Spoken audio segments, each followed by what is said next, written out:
Eu tenho dito a você, e sei que você já compreendeu isso perfeitamente, que é em Cristo Jesus que Deus tem a sua possibilidade de relacionamento pessoal com os humanos, dando aos humanos uma chance mínima de discernirem o que quer que acerca de Deus possa ser discernido. Porque o meu olhar da natureza me deixa em extasiamento, em estado de perplexidade. É muito mais a voz de Deus pela perplexidade, através da harmonia e mediante as coisas criadas na beleza e nos intrincamentos nos quais foram criadas, que me dão o grito, a certeza de que existe um sentido de preservação habitando a natureza das coisas, que há espírito e vida na criação e no universo. Isso qualquer um sabe, mas não vai muito além disso o discernimento. É preciso que uma viagem mais profunda aconteça, que a consciência seja iluminada, que a consciência seja acesa por uma voz que não é ouvida como voz humana no coração, mas é ouvido como um sentido, não um grito. A voz de Deus na consciência é percebida como verdade, não como uma conversa. É percebida como a inexcusabilidade de uma percepção, não como o resultado de uma elucubração. A voz de Deus na consciência acontece, e o homem não sabe nem dizer se é voz de Deus, mas frequentemente ele não tem como negá-la, e se fugir dela, ele sabe que está se perdendo e a obedece. Aos que têm feito isso desde que o homem é homem, aos milhões, aos bilhões no curso da linha do tempo. Uns sabendo, outros não sabendo, mas a limitação é essa. Quando alguém tem a Escritura, se essa Escritura não tem os Evangelhos, não tem o Novo Testamento, tudo que ele fica sabendo de Deus é aquilo que se lê, dos livros de Moisés até o profeta Malaquias. É muita coisa. Sabe-se aqui do amor de Deus, da graça de Deus, da paixão de Deus, do caráter de Deus, da severidade e da misericórdia de Deus, e sabe-se pela leitura do Velho Testamento que a tristeza pode durar um dia, mas uma noite, mas a alegria vem com o amanhecer, que as misericórdias do Senhor são a causa de não sermos consumidos, que a misericórdia triunfa sobre o juízo, que Deus aprecia infinitamente mais a prática da misericórdia do que qualquer exercício de sacrificialidade cultica. A gente sabe disso tudo, que Deus não está querendo sacrifícios nem animais para serem imolados. Ele diz no Salmo 50, se eu tivesse fome eu diria a vocês, já está tudo dito aqui.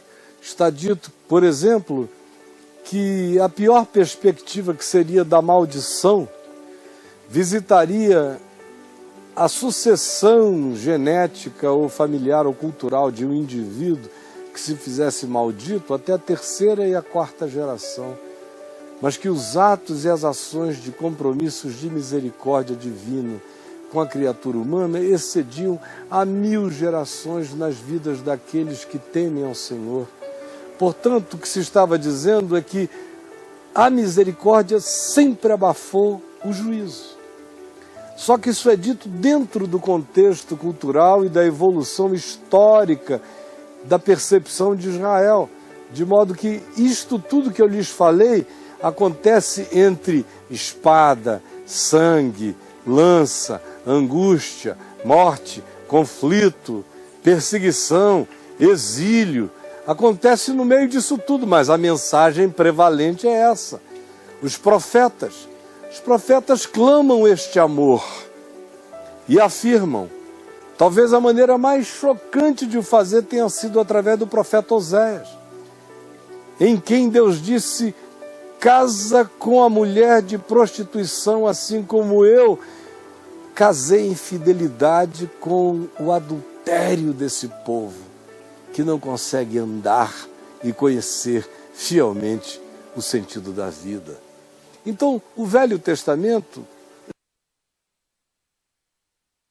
já diz isso, mas a maioria das pessoas não enxerga isso no Velho Testamento. Leem e ficam só impressionadas com aventuras de pessoas do passado e grandes e portentosos acontecimentos, e não discernem que a viagem do Velho Testamento apenas afirma que a misericórdia é maior do que o juízo. A menos que o indivíduo tenha o Novo Testamento para que ele daqui compreenda e leia as narrativas de Jesus e chegue à possibilidade de ver com clareza o ser de Deus revelado e expresso na pessoa de Cristo. Jesus, o Cristo, revela o Cristo de Deus, o Deus eterno, aquele que diz: eu e o Pai somos um. Aquele acerca de quem se diz: pois o Filho, o unigênito, que está no seio do Pai, é quem o manifesta, é quem o revela, porque ele é a imagem do Deus invisível. Ele é o primogênito de toda a criação. Nele foram criadas todas as coisas, assim no céu como sobre a terra, as visíveis e as invisíveis. Sejam tronos, sejam soberanias, quer principados espirituais, quer potestades de qualquer natureza ou dimensão. Tudo foi criado por meio dele e para ele. Ele é antes de todas as coisas. Nele reside corporalmente toda a plenitude da divindade, pois ele é a expressão exata do ser de Deus. De tal forma que ele diz: quem me vê a mim, vê o meu Pai. Cessam as perguntas filosóficas. Jesus oferece Deus para ser observado. Deus observado. Deus disponibilizado, Deus verificável em Jesus o Cristo. O Cristo eterno de Deus se apresenta para a verificabilidade, para a historicidade narrativa de um caminho que passa a ser perceptível e que ele diz: é a chave para entender Deus, é a chave para entender o Pai. Eu sou o caminho, a verdade e a vida, significa eu sou a chave para Deus, para entender Deus, para se aproximar de Deus, para discernir os caminhos de Deus, para saber qual é a verdade de Deus, qual é a vereda de Deus no chão da existência, o que Deus chama a vida. Olhem para mim, vocês saberão o que Deus chama de homem. Querem saber o que é um homem? Eu sou o filho do homem. Querem saber como é ser filho de Deus? Olhem para mim, eu sou filho de Deus, o filho de Deus. Aprendam comigo a tratar maus e bons, justos e injustos como meu Pai trata. Querem saber como é ser irmão das pessoas? Vejam-me sendo irmão das pessoas, porque eu sou primogênito entre muitos irmãos. Querem aprender a tratar mulheres? Vejam-me tratando as mulheres com candura, sem medo delas, com carinho, aceitando que me sirvam, servindo-as, aceitando que se assentem comigo, aceitando que me perfumem, enquanto eu mesmo as atendo, as visito, as acolho. Querem aprender como lidar com o diferente, com o pagão, com o centurião, com o distante, com a cirofenícia, com o marginal, com o leproso, com o gadareno, com o maluco, com o doido, com o desvairado? E querem saber como é que Deus trata o doido, o maluco, o desvairado ou qualquer outra criatura humana? Querem saber como é a relação de Deus com a prostituta, com a meretriz? Olhem para mim. Querem saber como Deus fica contente quando alguém volta para casa? Ouçam as minhas histórias. Querem saber se Deus gosta da alegria humana? Vejam como eu propicio a alegria. Como um casamento sem vinho mereceu a minha intervenção. Vejam como um filho volta para casa e eu monto um cenário onde o pai contrata a banda da cidade, faz uma festa, veste o filho, diz alegremo-nos. Querem saber como Deus trata os religiosos, fanfarrões, arrogantes, vaidosos, superficiais, reis do exemplo, manipuladores do próximo, mentirosos, que vivem de fachada? Vejam como foi minha relação com eles. Minha relação com eles equivale à relação do meu pai com eles. Assim como a minha relação com aqueles que eles dizem que são os marginais da vida, o meu acolhimento a esses revela o modo como meu pai a eles os acolhe. De modo que quem me vê a mim, vê ao pai. Vocês querem saber como é que o pai trata a oração de vocês? Me vejam. Como eu, quando oro em público, até me explico. Dizendo, pai, graças te dou porque me ouviste. Aliás, tu sempre me ouve, eu sei. Mas eu falo essas coisas e oro em público por causa deles. Para que eles creiam que tu respondes orações. Para que eles creiam que tu me enviaste. Do contrário, eu saio de manhã, eu ando contigo, eu estou no ermo contigo, tu estás comigo na solidão dos cantos. Tu és aquele que fechas a minha noite e abres a porta do meu dia, eu oro sem cessar.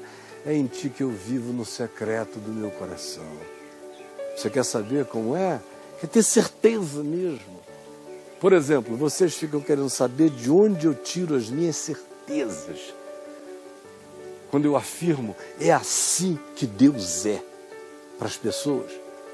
Não porque eu tenha lido algo escrito, ou porque aquela questão daquele jeito esteja escrita no Novo Testamento com uma resposta. Não. Vocês veem a minha convicção, ela nasce de onde? Do trato, do modo como eu vejo que Jesus trata as pessoas. É isso que me dá autoridade, poder de não titubear e dizer que assim meu Pai também o faz. Foi Jesus que disse, e nada eu faço de mim mesmo, tudo quanto eu vejo meu Pai fazer, eu faço. O que Ele fala, eu repeti a mim, vê o Pai. Como dizes tu, mostra-nos o Pai? Não. Eu e o Pai somos um.